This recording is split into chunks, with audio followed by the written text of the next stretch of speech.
Hello friends, आज पनि सदाझै म उपस्थित भएको छु हाम्रो एबीके क्लास लिएर। र आज हामी auditing chapter number 25 planning of an audit पढ्न गइरहेका छौं। र यो च्यानललाई कृपया सब्स्क्राइब गरिदिनु होला। र यदि सब्स्क्राइब गरिसकिनु भएको छ भने कृपया यसमा भएका भिडियोहरूलाई लाइक र शेयर पनि गरिदिनु होला। र त्यति भन्दै अब हामी आजको क्लास स्टार्ट गर्न गइरहेका छौं। र आज हामी पढ्ने छौं प्लानिङ एन्ड अडिट, जुन चाहिँ टोटली थ्योरी च्याप्टर रहेको छ।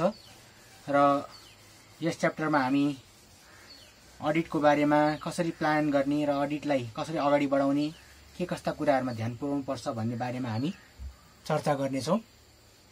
सर्वप्रथम प्लानिङ भनेको के हो त भन्ने बुझ्नुपर्ने हुन्छ। कुनै पनि काम गर्नको लागि प्लानको आवश्यकता पर्दछ, चाहे त्यो घरायसी काम होस् या अफिसियल काम होस् या कुनै पनि राजनैतिक काम होस्, कुनै पनि देश चलाउने काम होस्, सबैको लागि एउटा न एउटा प्लानिङ चाहिन्छ। जस्तो हाम्रो टोटल्ली फिस्कल इयर भरि गरिने कामको लागि बजेट तयार गरिन्छ। बजेट भनेको पनि एक प्रकारको प्लान हो। त्यस्तै गरेर हाम्रो अडिट प्रोसेस चलाउनको लागि पनि, कुनै पनि प्रकारको डकुमेन्टहरु इन्स्पेक्ट गर्नको लागि, त्यस्तै गरेर डकुमेन्टहरुलाई भेरिफाई गर्नको लागि, सर्टिफाई गर्नको लागि र एकाउन्टेन्टले गरेको काम चेक गर्नको लागि अडिटरले अडिट गर्नुपर्ने हुन्छ।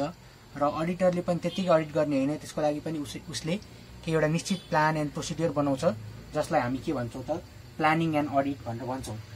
अब कुनै पनि अडिट प्लान गर्नु पर्दाखेरि हामीले यी कुराहरुलाई हामीले मनन गर्नुपर्ने हुन्छ। यो अडिटको अब्जेक्टिभ के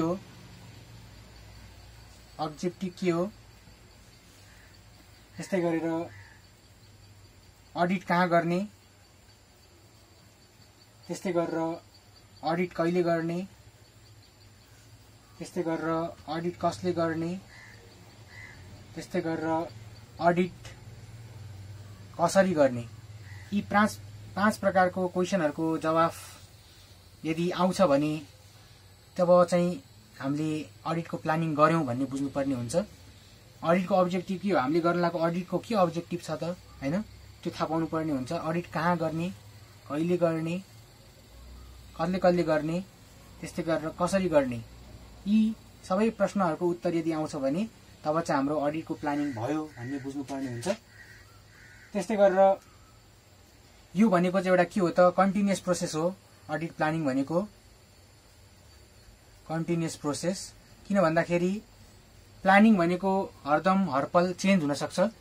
आज एउटा प्लान गर्यो, त्यो मिलेन, त्यसपछि नेक्स्ट प्लानमा जान्छौं हामी। त्यसले गर्दाखेरि कन्टिन्युअस प्लानिङ हो। त्यसमा चाहिँ रिभिजन भइराख्छ, त्यो पनि बुझ्नुपर्ने हुन्छ। एकचोटी प्लान गर्दैमा त्यही हुन्छ भन्ने छैन, संशोधनहरु पनि गर्न सकिन्छ, रिभिजन गर्न सकिन्छ। यो बुझ्नुपर्ने हुन्छ हामीले बेसिकल्ली। त्यस्तै गरेर अब हामी नेक्स्ट पोइन्ट हेरौं, हाम्रो रोल्स अफ अडिट प्लानिङ। अडिट प्लानिङले हाम्रो अडिटमा के रोल खेल्छ त भनेर बुझ्नुपर्ने हुन्छ। अडिट प्लानिङ गर्नाले हामीलाई के फाइदा हुन्छ त भनेर बुझ्नुपर्ने हुन्छ। हेल्प्स केमा हेल्प गर्छ त, helps to devote appropriate attention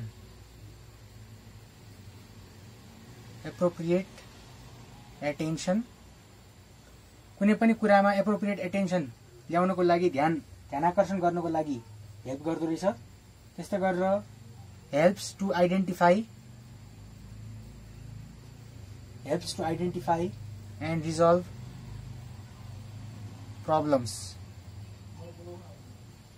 potential problems। त्यस्तै गरेर अर्को भनेको चाहिँ हाम्रो helps to organize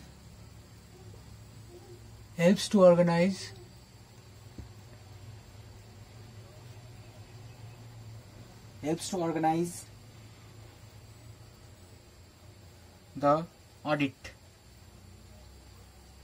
त्यस्तै गरेर helps to direct and facilitate audit.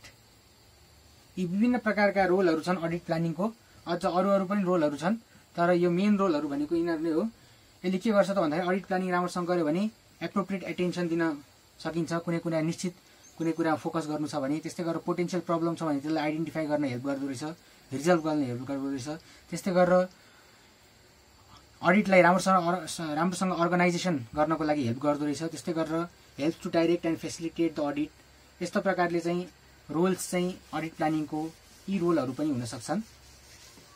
त्यस्तै गरेर अब हामी अर्को कुरा हेरौँ, प्रिपरेसन।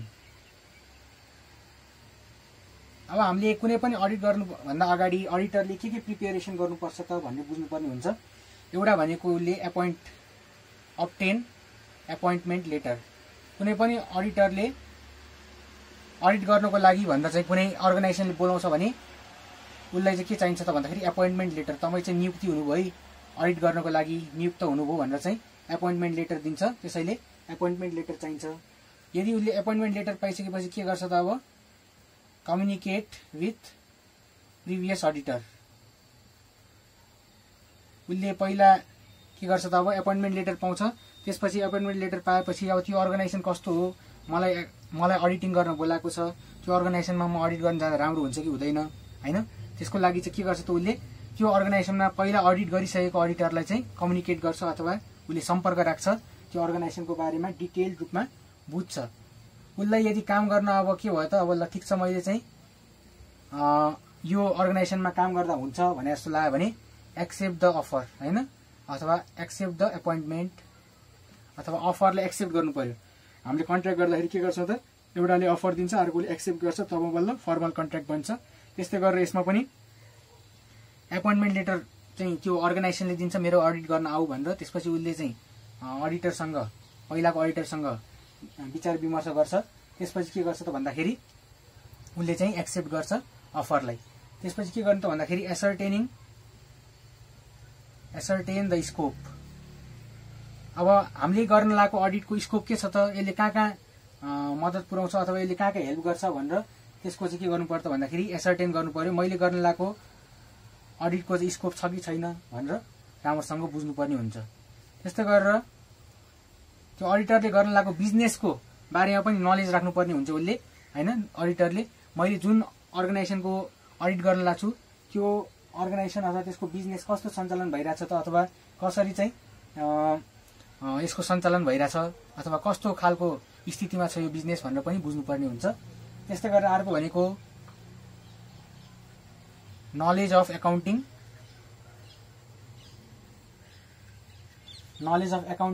त्यस्तै गरेर and control system, other control system. एकाउन्टिङको नलेज पनि कुन क्यास बेसिसमा गरिरहेछ कि एक्युरेल बेसिसमा गरिरहेछ त्यो अर्गनाइजेसन, त्यो पनि थाहा पाउनु पर्यो। त्यस्तै गरेर त्यो अर्गनाइजेसनमा कन्ट्रोलिङ सिस्टम कस्तो छ हैन, त्यस्तै गरेर कन्ट्रोलिङ चेनहरू कस्तो छ भनेर थाहा पाउनु पर्यो। त्यस्तै गरेर लिस्ट अफ प्रिन्सिपल पर्सन्स, त्यो अर्गनाइजेसनमा लिडिङ प्रिन्सिपल पर्सनहरू को छन्, एचओडी को छन्, त्यस्तै गरेर त्यो अर्गनाइजेसनको सिइओ को हो हैन। त्यस्तै गरेर प्रमुख पदहरूमा बसेका व्यक्तिहरू को छन् भनेर त्यसको थाहा पाउनु पर्ने हुन्छ। त्यस्तै गरेर टेक्निकल डिटेलहरू थाहा पाउनु पर्ने हुन्छ। टेक्निकल डिटेलहरू पनि लिनुपर्ने हुन्छ। त्यो अर्गनाइजेसनमा के कस्तो सफ्टवेयरहरू युज भइरहेछ हैन, कुन सफ्टवेयरले काम गरिरहेछन्, मलाई त्यो सफ्टवेयर आउँछ कि आउँदैन, यदि मैले ट्रेनिङ लिनुपर्ने हो कि भनेर अडिटरले त्यसको बारेमा डिटेल स्टडी राख्नुपर्ने हुन्छ। त्यस्तै गरेर अब्जर्भ प्रिभियस रिपोर्ट्स, पहिलाको रिपोर्टहरू पनि हेर्नुपर्ने हुन्छ। पहिला अडिटरले बनाएर दिएको रिपोर्टहरू तिनीहरू पनि हेर्यो भने चाहिँ के हुन्छ त भन्दाखेरि अब नयाँ अडिटरलाई चाहिँ अडिट गर्न सजिलो हुन्छ। पहिलाको अडिटको रिपोर्टहरू अडिटरले बनाएको रिपोर्टहरू हेर्यो भने। त्यस्तै गरेर 10 नम्बरमा चाहिँ के त इन्स्ट्रक्सन टु क्लाइन्ट, जसको अडिट गर्न लागेको हो उसलाई चाहिँ तपाईहरुले सबै डिटेल स्टडी गरिसकेपछि यदि तपाईहरु केही सल्लाह सुझावहरू दिन चाहनुहुन्छ अडिट गर्नुभन्दा अगाडि भने तपाईहरुले चाहिँ इन्स्ट्रक्सन टु क्लाइन्ट, यो क्लाइन्टहरुलाई चाहिँ विभिन्न सल्लाह सुझावहरू दिएर तपाईहरु यो डकुमेन्टहरु तयार पारेर राख्नु अथवा यो तपाईहरुको कमी कमजोरी छ भनेर पहिल्यै यति अडिट गर्नुभन्दा अगाडि नै के थाहा पाउनु भयो भने त्यो इन्स्ट्रक्सन पनि तपाईले दिन सक्नुहुन्छ। यसरी चाहिँ प्रिपरेसन बिफोर अडिट चाहिँ यस्तो गर्न सकिन्छ।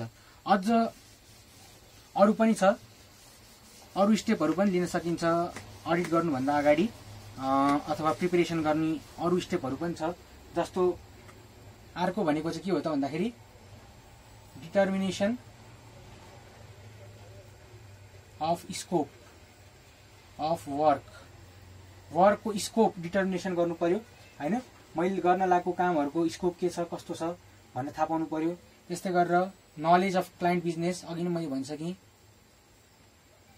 नलेज अफ क्लाइन्ट बिजनेस, यो पनि अघि भनिसकेको छ भन्न चाहिँ हैन, यो बारेमा पनि थाहा पाउनु पर्यो। त्यस्तै गरेर यी कुराहरू पनि अझ हामीले एक्स्ट्रा थाहा पायौँ भनेर चाहिँ के हुन्छ त भन्दाखेरि हाम्रो अडिटको प्रिपरेसनमा मद्दत पुर्याउँछ भनेर भन्छ। यो कुराहरू पनि थाहा पाइराख्नु पर्यो। अब हामी अर्को बुझौँ। अब प्रिपरेसन बाई अडिटर, अघि चाहिँ प्रिपरेसन ओभरअल प्रिपरेसन भयो भने अब प्रिपरेसन बाई अडिटर, अडिटरले अरू कुराहरू के प्रिपरेसन गर्न सक्छ अथवा के पूर्व निर्धारण गरेर उसले चाहिँ अगाडि बढ्न सक्छ भनेर बुझ्नुपर्ने हुन्छ। एउटा चाहिँ के हुन्छ त भन्दाखेरि डिस्ट्रिब्युसन अफ वर्क। अब अडिट भनेको त एउटा सिंगल व्यक्तिले गर्ने कुरो पनि भएन, अथवा गरिहाल्यो भने पनि धेरै टाइम कन्ज्युमिङ हुन्छ, लेन्दी हुन्छ, उसले के कुरा छुटाउन सक्छ। एउटा दिमाग भन्दा धेरैवटा दिमाग भएर काम गर्यो भने चाहिँ के हुन्छ त भन्दाखेरि त्यो काममा चाहिँ अलिकति ब्रोड पनि अथवा अलि विस्तृत रूपमा हेरिन्छ। त्यसले गर्दाखेरि चाहिँ अडिट भनेको पनि एउटा अडिटरले नगरेर धेरैवटा पर्सनहरू, धेरैजना त्यसमा सम्मिलित हुन्छन्, धेरैजना त्यसमा मेम्बरहरू हुन्छन्, अडिट मेम्बरहरू। त्यसले गर्दाखेरि चाहिँ धेरैजना हुने बित्तिकै के गर्नु पर्यो त वर्कको डिस्ट्रिब्युसन गर्नु पर्यो, कामलाई चाहिँ बाँडफाँड गर्नुपर्ने हुन्छ। डिस्ट्रिब्युसन अफ वर्क यो प्रकारले चाहिँ प्रिपरेसन गर्दाखेरि चाहिँ अडिटरले म यो काम गर्छु, तिमी यो काम गर, फलानु अडिटरले यो काम गर्छ भनेर चाहिँ यसरी चाहिँ उनीहरूको वर्कलाई चाहिँ डिस्ट्रिब्युट गरिदिरहेको हुन्छ।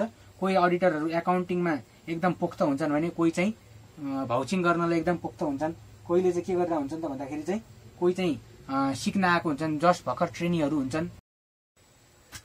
2 मा के हुन्छ त भन्दाखेरि हाम्रो अडिट प्रोग्राम हुन्छ।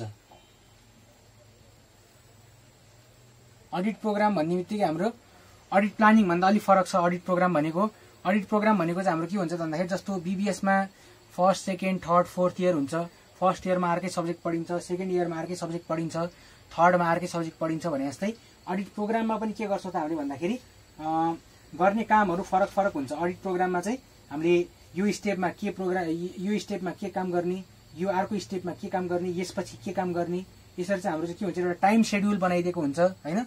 यदि टाइममा के काम गर्ने हैन, यो भन्दाखेरि हामीले भाउचिङ गर्नलाई यति समय लाउने, त्यस्तै गरेर भेरिफिकेसन गर्नलाई यति समय लाउने हैन। त्यस्तै गरेर हाम्रो एउटा टाइम, निश्चित टाइम छुट्याइदिएको हुन्छ। प्रोग्राम भनेको चाहिँ एउटा निश्चित टाइम फ्रेम हुन्छ प्रोग्राममा हैन। त्यसले गर्दाखेरि चाहिँ हाम्रो चाहिँ स्टेप बाई स्टेप जानुभयो।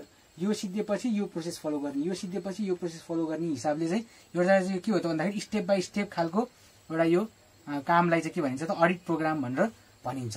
त्यस्तै गरेर थर्डमा हेरौँ हामी अडिट नोटबुक। अब अडिटरले प्रिपेयर गर्नुपर्ने तेस्रो कुरा भनेको चाहिँ अडिट नोटबुक हो। अडिट नोटबुक भन्ने बित्तिकै एउटा साधारण हामीले डायरी भन्ने बुझौँ।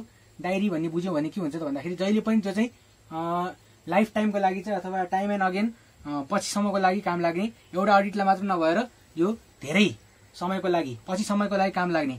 आज एउटा अर्गनाइजेसनको अडिट गर्यौँ, त्यसपछि अर्को अर्गनाइजेसनको अडिट गर्यौँ भने पनि पहिलाको अर्गनाइजेसनमा गर्दाखेरिको नयाँ कुरा केही थाहा पाएको छ भने अडिटरले अडिट नोटबुकमा लेख्छ, त्यसलाई नोट गर्छ उसले हैन। पछिसम्मको लागि पनि लङ लास्टिङ त्यसले चाहिँ काम दिन्छ उसलाई त्यो जानकारीले भने त्यसलाई चाहिँ अडिट नोटबुकमा लेख्ने चलन छ। अडिट नोटबुकमा चाहिँ त्यो पनि लेखिन्छ भने अरू चाहिँ के पनि लेखिन्छ भन्दाखेरि कुनै कुरा अनक्लियर्ड डाउटहरू छ भने हैन, अनक्लियर डाउट क्वेरीजहरू छ भने जुन चाहिँ हामीले चाहिँ सोध्न बाँकी छ, पछि अडिटको डिस्कसनमा सोध्छौँ भनेर राखेको क्वेरीहरूलाई पनि अडिट नोटबुकमा लेख्ने चलन छ। अथवा कुनै नयाँ कुरा थाहा पाइयो भने हैन, न्यू इन्फर्मेसनहरू पायो भने त्यसलाई पनि के गर्छ त अडिट नोटबुकमा लेख्ने चलन छ। त्यस्तै गरेर यसमा चाहिँ अरू पनि हुनसक्छ, जस्तो यसलाई चाहिँ पर्मानेन्ट रेकर्डको रूपमा पनि राखिन्छ हैन। पर्मानेन्ट रेकर्डको रूपमा पनि राखेर यसलाई चाहिँ एउटा इन्फर्मेसन दिने खालको अथवा रिफरेन्सको रूपमा राख्ने पनि चलन छ अडिट नोटबुक भन्दाखेरि अडिटरले अडिट गर्दाखेरि यदि कुनै कुरा भेट्टायो, कुनै कुरा क्वेरी लायो, उसले जान्न मन लाग्यो, बुझ्न मन लाग्यो अथवा कुनै कुरा उसले स्पष्ट भएन, अनक्लियर डाउट अथवा डाउटफुल केही छ भने हैन, त्यस्तो सबैलाई चाहिँ उसले के गर्न सक्छ त भन्दाखेरि अडिट नोटबुकमा चाहिँ एउटा लेखेर टिपोट गरेर चाहिँ राख्न सक्छ भनेर भन्छ। यसलाई चाहिँ अडिट नोटबुक भनेर भनिन्छ। त्यस्तै गरेर अब अर्को हुन्छ audit working papers. Working papers भनेको चाहिँ पेपरमै हुनुपर्छ, फिजिकल्ली नै हुनुपर्छ भन्ने छैन। यसलाई चाहिँ भर्चुअली पनि राख्न सकिन्छ। जस्तो अडिट वर्किङ पेपर भन्ने बित्तिकै हाम्रो अडिट गर्दाखेरि, कुनै पनि अर्गनाइजेसनको अडिट गर्दाखेरि उसले अडिट गर्दाखेरि देखेका कमेन्टहरू भनौँ अथवा अडिट गर्दाखेरि देखेका कमी कमजोरीहरू अथवा अडिट गर्दाखेरि हाम्रो जुन चाहिँ स्याम्पल पर्या हुन्छ अडिटरहरूको, त्यसमा चाहिँ स्याम्पलमा परेका अथवा स्याम्पलमा चेक गर्दाखेरि देखिएका केही कुराहरू, सबै कुराहरू यदि टिपोट गरिन्छ भने त्यसलाई चाहिँ के भनिन्छ त अडिट वर्किङ पेपर भनेर भनिन्छ। यसलाई चाहिँ एक प्रकारले सबुतको रूपमा पनि लिन्छ। अडिटरले अडिट गरेको छ है, फलाना फलानो कुराहरू टिपोट गरेको छ, टिपेर राखेको छ भन्ने एउटा सबुतको रूपमा पनि यसलाई अडिट वर्किङ पेपरलाई चाहिँ लिन सकिन्छ भनेर भन्छ। अडिट वर्किङ पेपर भनेको चाहिँ एक प्रकारको रेकर्ड हो हैन, रेकर्ड हो। यो चाहिँ पछिसम्मको लागि काम लाग्छ। त्यस्तै गरेर रेकर्ड चाहिँ के को लागि थियो भन्दाखेरि टु सो अडिट वर्क गरेको छौँ है हामीले, अथवा अडिट वर्क मैले गरेको छु है भनेर चाहिँ देखाउनको लागि अडिट वर्किङ पेपरको एकदम आवश्यकता हुन्छ। यो चाहिँ पेपरमै हुनुपर्छ भन्ने छैन। यो चाहिँ एउटा रेकर्डिङ गरेर पनि राख्न सकिन्छ, इलेक्ट्रोनिक मिडियामा पनि राख्न सकिन्छ हैन, जसरी पनि राख्न सकिन्छ। तर हाम्रो चाहिँ यो चाहिँ के हुने भयो त भन्दाखेरि चाहिँ यसमा चाहिँ एउटा प्रकारको इभिडेन्सको रूपमा चाहिँ यसले काम गर्ने भयो हैन, एउटा सबुतको रूपमा चाहिँ काम गर्ने भयो भनेर भन्छ। अडिट वर्किङ पेपरले चाहिँ एउटा सबुतको रूपमा काम गर्छ भनेर हामीले थाहा पाउनु पर्ने जरुरी हुन्छ। अब यसपछि चाहिँ अझ हामीले चाहिँ अडिट प्रोग्रामको बारेमा बुझिहाल्यौं। अब अडिट प्रोग्राममा के हुनुपर्छ त भन्ने पनि बुझौं अब है। अडिट प्रोग्राममा हुनुपर्ने इन्फर्मेसनहरू, डकुमेन्टहरू, डाटाहरू के हुन सक्छ त भनेर पनि बुझौं। अब यसलाई चाहिँ अडिट प्रोग्राम भनेर भन्यौं हामीले अघि नै हैन। अडिट प्रोग्राममा के हुनुपर्छ भनेर भन्छ भन्दाखेरि डिटेल्ड वर्क प्लान हुन्छ यसमा, डिटेल्ड वर्क प्लान हैन। त्यस्तै गरेर अर्को के हुन सक्छ त भन्दाखेरि अडिट प्रोसिड्युर पनि अडिट प्लान भित्र नै राखिएको हुन्छ। कसरी अडिट गर्ने, अडिटको प्रोसेस कसरी चलाउने हैन, त्यस्तै वर्क प्लान। त्यस्तै गरेर इस्टिमेटेड टाइमको बारेमा पनि यही अडिट प्रोग्राममै लेखिएको हुन्छ अडिट प्रोग्राम बनाउँदाखेरि। त्यस्तै गरेर ड्युटिज कसलाई कस्तो ड्युटिजहरू दिएको छ, आउने अडिटरहरूलाई कस्ता ड्युटीहरू दिएको छ, कहिले के काम गर्ने भनेर कसरी दिएको छ भनेर यो सबै कुराहरू चाहिँ अडिट प्रोग्राममा उल्लेख गरिएको हुन्छ भनेर हामीले बुझौं। अब अडिटको कन्टेन्ट्सहरू के हो त, अडिट प्रोग्रामको कन्टेन्ट्सहरू, अडिट प्रोग्राममा अरू के कुराहरू पनि हुन्छ त भन्दाखेरि नेम, एउटा आवश्यक कुरा भनेको नेम हुन्छ। नेम कसको त भन्दाखेरि क्लाइन्टको नेम है, क्लाइन्टको नेम लेखिएको हुन्छ अडिट प्रोग्राममा। कुनै पनि अडिट गर्नुभन्दा अगाडि एउटा अडिट प्रोग्राम बनाइन्छ। अडिट प्रोग्राम भनेको चाहिँ एउटा के जेमा पनि बनाउन सकिन्छ, यसलाई पेपरमा पनि एउटा अडिट प्रोग्राम भनेर एउटा बनाउन सकिन्छ भने यसलाई इलेक्ट्रोनिक वेबाट पनि बनाउन सकिन्छ। प्रेजेन्टेसनको लागि पनि काम लाग्छ अडिटरहरूलाई। अडिट सुरु गर्नुभन्दा अगाडि नेम अफ क्लाइन्ट लेखिन्छ, त्यसमा अब्जेक्टिभ्स लेखिन्छ, अब्जेक्टिभ्स अफ अडिट हैन, के कस्तो प्रकारले अथवा कस्तो अब्जेक्टिभ बोकेको छ यो अडिटले, अथवा कसरी यसलाई गर्ने भनेर चाहिँ यसमा चाहिँ सबै विस्तृत विवरण अथवा लेखिएको हुन्छ। के का लागि गर्ने हैन भनेर लेखिएको हुन्छ। डेट, कहिलेदेखि कहिलेसम्म गर्ने अडिट, त्यसको बारेमा पनि फ्रम भेन टु भेन हैन, कहिलेदेखि कहिलेसम्म चाहिँ अडिट गर्ने, कहिलेसम्मको कति टाइम पिरियडको अडिट गर्ने, प्रिभियस अडिट कहिलेसम्म भएको थियो, प्रिभियस अडिट पछिको अहिलेसम्मको अडिट कहिलेसम्म गर्ने त अब त्यो पनि थाहा हुनु पर्यो, ड्युरेसनमा थाहा हुन्छ। त्यस्तै गरेर एकाउन्टिङ सिस्टम त्यो क्लाइन्टको बिजनेसले अथवा क्लाइन्टले कस्तो एकाउन्टिङ सिस्टम युज गरिरहेको छ त हैन, त्यस्तै गरेर कस्तो अपरेसन प्रोसिड्युर युज गरिरहेको छ त भनेर पनि अडिट प्रोग्राममा विस्तृत रूपमा लेख्नुपर्ने हुन्छ। त्यस्तै गरेर इन्टरनल चेक गर्ने कुराहरू, के कस्ता कुराहरू हामीले इन्टरनल चेक गर्छौं र कस्तो कस्तो खाले प्रोसेसहरू युज गर्छौं र इन्टरनेट चेक गर्नको लागि र कस्तो कस्तो क्षेत्रमा हामीले चेक गर्छौं, कस्तो कस्तो एरियाहरू चेक गर्छौं भनेर पनि इन्टरनेट चेकको बारेमा पनि लेखिएको हुन्छ। त्यस्तै गरेर ओल्ड रिपोर्टको बारेमा पनि अडिट प्लानिङमा चाहिँ ओल्ड रिपोर्टको बारेमा पनि केही न केही भनिदिनु पर्ने हुन्छ। ओल्ड रिपोर्टमा के डिस्क्रिपेन्सिजहरू अथवा के कमी कमजोरीहरू भेटिएको थियो प्रिभियस अडिटरले भनेर त्यसको बारेमा सर्ट रूपमा लेखिदिनु पर्ने हुन्छ। त्यस्तै गरेर चेकिङ बुक्स, यो फाइनल्ली भनेको चाहिँ चेकिङ बुक्स हैन, ओल्ड रिपोर्ट पनि पढ्नु पर्यो यसको लागि। त्यस्तै गरेर इन्टरनल कन्ट्रोल चेकहरू पनि गर्नु पर्यो, ओल्ड रिपोर्टहरू पनि पहिलाको डिटेल स्टडी गर्नु पर्यो। त्यसपछि हामीले के गर्नु पर्छ, बुकहरू नयाँ हामीले जुन चाहिँ जसका लागि अडिट गरिरहेका छौं फाइनेन्शियल रिपोर्टहरू, स्टेटमेन्टहरू हैन, केका लागि जुन के कुराको लागि चाहिँ हामीले अडिट गरेका हौं त्यो सबै कुराहरू चाहिँ चेक गर्ने काम पनि यसमा हुँदो रहेछ। यसरी चाहिँ हाम्रो प्लानिङ अफ अडिट प्रोग्राममा चाहिँ यस्ता यस्ता कन्टेन्टहरू राखिएको हुँदो रहेछ भन्ने पनि बुझ्यौं हामीले। अब त्यस्तै गरेर अर्को बुझौं,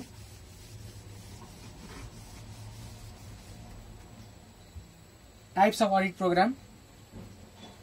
types of audit program,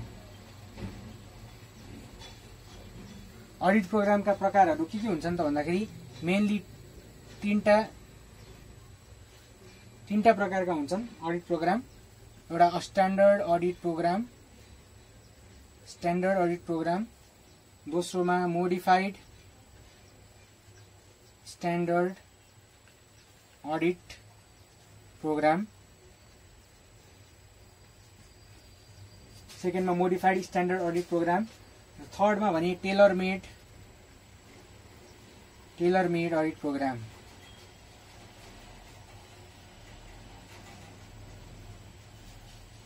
tailor made audit program, यी तीन प्रकारका अडिट प्रोग्रामहरू चाहिँ प्रचलित छ। स्ट्यान्डर्ड अडिट प्रोग्राम भनेको चाहिँ के हो त भन्दाखेरि नामले थाहा हुन्छ, audit programme standard audit programme भन्ने बित्तिकै यो चाहिँ पहिलेदेखि प्री प्रिन्टेड हुन्छ, सुइटेबल फर अल पर्पोज हैन, सबै खाले अर्गनाइजेसनको लागि सुइटेबल भएको अडिट प्रोग्राम चाहिँ स्ट्यान्डर्ड अडिट प्रोग्राम हो। अथवा जहिले पनि हाम्रो जुन बेला पनि युज गर्न सकिने, छिटोमा हामीलाई हतार भएको बेलामा प्लानिङ गर्ने टाइम छैन भने स्ट्यान्डर्ड अडिट प्रोग्राम हाम्रो एउटा निश्चित यो चेक गर्ने अथवा यसरी जाने भन्ने हुन्छ।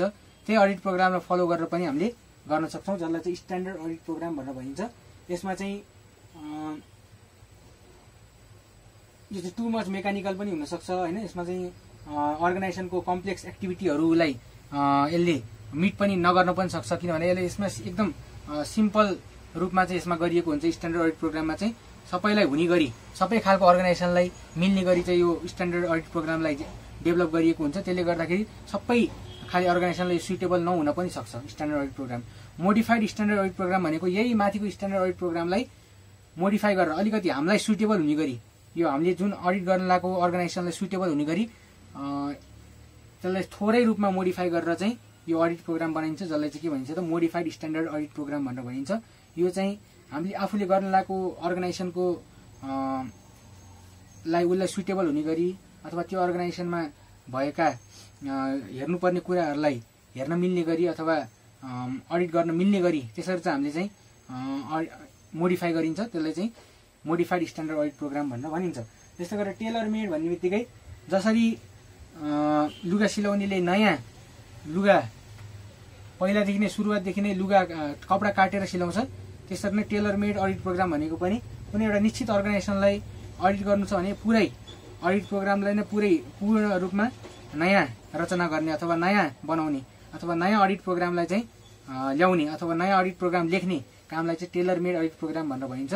यसरी चाहिँ यी तीन प्रकारका अडिटहरू हुन्छन्, standard audit programme, modified standard audit programme र टेलर मेड अडिट प्रोग्राम भन्ने हुन्छ। यी तीन प्रकारका अडिट प्रोग्रामहरू छ जुन चाहिँ विस्तृत रूपमा चाहिँ हामीले हाम्रो बुकमा चाहिँ पढ्न सक्छौं। त्यस्तै गरेर अर्को कुरा छ, अब हाम्रो अर्को इम्पोर्टेन्ट कुरा भनेको चाहिँ हाम्रो अडिट नोटबुकको बारेमा पनि हामीले हेरिसकेका छौं र अडिट वर्किङ पेपरको बारेमा पनि सबै कुराहरू जानिसकेका छौं। यसरी चाहिँ हाम्रो प्लानिङ अफ एन अडिट भन्ने च्याप्टर चाहिँ यति नै छ, खासै लामो छैन, एकदम छोटो छ। हामीले बुझ्नुपर्ने यसमा इम्पोर्टेन्ट पोइन्टहरू भनेको चाहिँ के रहेछ त भन्दाखेरि इम्पोर्टेन्ट पोइन्ट्स भनेको चाहिँ हामीले थाहा पाउनु पर्यो। प्लानिङ अफ अडिट भने के हो, त्यस्तै गरेर अडिट नोटबुक भने के हो, अडिट नोटबुक भने के हो, अडिट वर्किङ पेपर भनेको के हो, त्यस्तै गरेर अडिट प्रोग्राम भनेको के हो,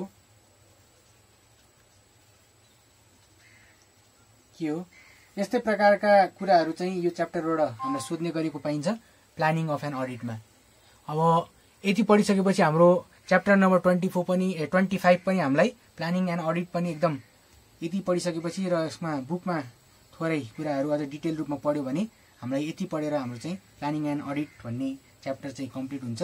र यसरी चाहिँ हामीले अन्य भिडियोहरू पनि यसै सब्जेक्टको अन्य भिडियोहरूलाई हेर्नको लागि र बुझ्नको लागि भने कृपया तपाईहरुले यो च्यानललाई लाइक, शेयर र सब्स्क्राइब गर्नुपर्ने हुन्छ।